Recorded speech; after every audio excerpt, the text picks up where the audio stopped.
একটি স্কুলের প্রধান শিক্ষক পরীক্ষার আগে অভিভাবকদের কাছে একটা চিঠি লিখেছেন।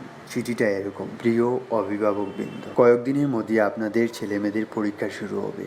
আমি জানি আপনারা খুব আশা করছেন যে আপনাদের ছেলেমেয়েরা পরীক্ষায় খুব ভালো রেজাল্ট করবে, কিন্তু আপনাদের কাছে আমার অনুরোধ, আপনারা একটা বিষয় মনে রাখবেন, যারা পরীক্ষার্থী বসবে তাদের মধ্যে একজন নিশ্চয়ই ভবিষ্যতে শিল্পী হবে। তার গণিত শেখার কোনো দরকার নেই। একজন নিশ্চয়ই ভবিষ্যতে উদ্যোক্তা হবে। তার ইতিহাস কিংবা ইংরেজি সাহিত্যে পাণ্ডিত্য অর্জনের কোনো প্রয়োজন নেই। একজন নিশ্চয়ই সঙ্গীত শিল্পী হবে। সে রাসায়নে কত নম্বর পেল তাতে তার ভবিষ্যৎ নির্ধারণের কিছু আসে যায় না। একজন নিশ্চয়ই খেলোয়াড় হবে।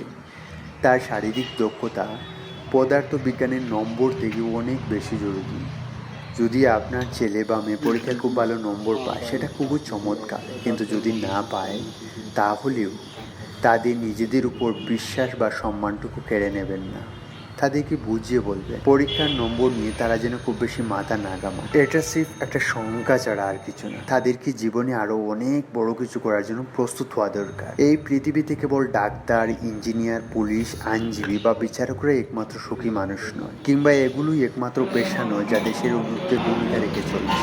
একটা পরীক্ষায় কম নম্বর পাওয়া কখনোই আপনার ছেলে বা মেয়ের স্বপ্ন কেড়ে নিতে পারে না। আপনি আপনার সন্তানকে আজই বলুন, সে পরীক্ষায় যত নম্বরই পাক, আপনি সবসময় তাকে ভালোবাসবেন এবং কখনো পরীক্ষার নম্বর দিয়ে তাকে বিচার করবেন না। দয়া করে আমার কথা শুনুন। এই একটি কাজ করুন, দেখবেন আপনার সন্তান একদিন পৃথিবী জয় করবে। শুভেচ্ছান্তরে প্রধান শিক্ষক।